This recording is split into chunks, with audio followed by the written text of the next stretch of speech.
अच्छे लोगों के साथ हमेशा बुरा क्यों होता है? गीता में श्री कृष्ण ने दिया है अर्जुन को इसका जवाब। अच्छे लोगों के साथ हमेशा बुरा क्यों होता है? वहीं जो लोग बुरे कर्म करते हैं और अज्ञान की राह पर होते हैं वो खुशहाल दिखते हैं। श्री कृष्ण ने इसका जवाब गीता में दिया है। गीता सार, आपने महसूस किया होगा कि जो लोग अच्छे कर्म करते हैं वो परेशान रहते हैं, वहीं जो बुरे कर्म करते हैं वो खुशी से रह रहे होते हैं।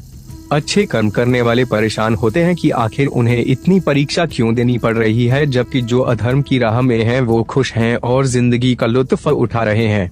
अगर आपके मन में भी ये सवाल आया है तो आज हम आपको इसका जवाब देंगे। ये जवाब वो है जो भगवत गीता में लिखा है और श्री कृष्ण ने अर्जुन को दिया था। भगवत गीता में वर्णित कथा के अनुसार जब भी अर्जुन के मन में कोई दुविधा होती थी तो वो श्री कृष्ण के पास पहुँच जाते थे। एक बार की बात है, अर्जुन भगवान श्री कृष्ण के समीप आकर कहा कि वो दुविधा में हैं और इसका जवाब वो श्री कृष्ण से चाहते हैं। श्री कृष्ण ने पूछा कि क्या सवाल है? अर्जुन ने कहा, मुझे ये जानना है कि अच्छे लोगों के साथ हमेशा बुरा ही क्यों होता है, वहीं बुरे लोग खुशहाल दिखते हैं। अर्जुन के मुंह से ऐसी बातें सुनकर श्री कृष्ण मुस्कुराए और कहा, मनुष्य जैसा सोचता है और महसूस करता है वैसा कुछ नहीं होता है, बल्कि अज्ञानता की वजह से वो सच्चाई नहीं समझ पाता है। अर्जुन उनकी ये बात समझ नहीं पाए। इसके बाद श्री कृष्ण ने क्या कहा, वो श्री कृष्ण ने अर्जुन से कहा, पार्थ, मैं तुम्हें एक कथा सुनाता हूँ, उसे सुनकर तुम समझ जाओगे कि हर प्राणी को उसके कर्म के हिसाब से ही फल मिलता है। प्रकृति हर किसी को अपनी राह चुनने का मौका देती है। अब वो मनुष्य की इच्छा पर निर्भर करता है कि उसे धर्म की राह चुनी है या अधर्म की। कथा शुरू करते हुए श्री कृष्ण ने कहा, एक नगर में दो पुरुष रहा करते थे।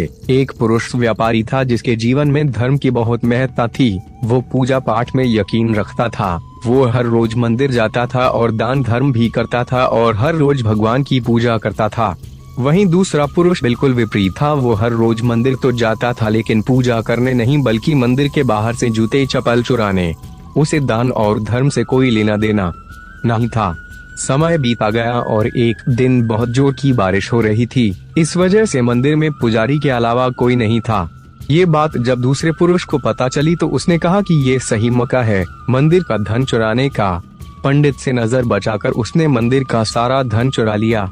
उसी समय धर्म कर्म में विश्वास रखने वाला व्यक्ति भी मंदिर पहुंचा। दुर्भाग्य से मंदिर के पुजारी ने उसे ही चोर समझ लिया और चिल्लाने लगे। वहाँ लोग एकत्र हो गए और उसे बहुत मारा।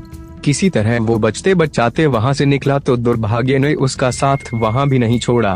मंदिर के बाहर वो एक गाड़ी से टकरा गया और घायल हो गया। फिर वो व्यापारी लंगड़ाते हुए घर जाने लगा तो रास्ते में उसकी मुलाकात उस पुरुष से हुई जिसने मंदिर से धन चुराया था। उसने कहा, आज तो मेरी किस्मत चमक गई, एक साथ इतना सारा धन मिल गया। ये सब देखकर उसे बहुत बुरा लगा और उसने अपने घर से भगवान की सारी तस्वीरें निकाल दी। कुछ सालों बाद दोनों की पुरुषों की मृत्यु हो गई। मरने के बाद जब दोनों यमराज की सभा में पहुंचे और भले पुरुष ने दूसरे व्यक्ति को देखा तो उसे बहुत गुस्सा आया।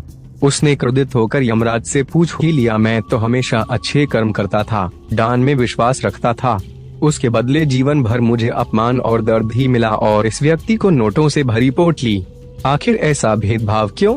इस पर यमराज ने कहा, पुत्र, तुम गलत समझ रहे हो। जिस दिन तुम्हारी गाड़ी से टक्कर हुई थी वो दिन तुम्हारे जीवन का आखिरी दिन था, परंतु तुम्हारे अच्छे कर्मों की वजह से तुम्हारी मौत सिर्फ एक छोटी सी चोट में बदल गई।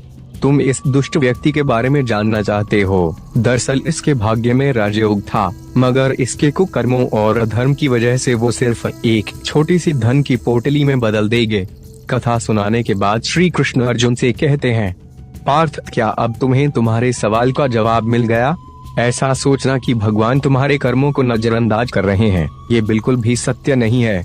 भगवान हमें कब क्या किस रूप में दे रहा है मनुष्य को समझ में नहीं आता है, मगर आप अच्छे कर्म करते रहें तो भगवान की कृपा हमेशा बनी रहती है। इसलिए अपने अच्छे कर्मों को बदलना नहीं चाहिए, क्योंकि उसका फल हमें इसी जीवन में मिलता है।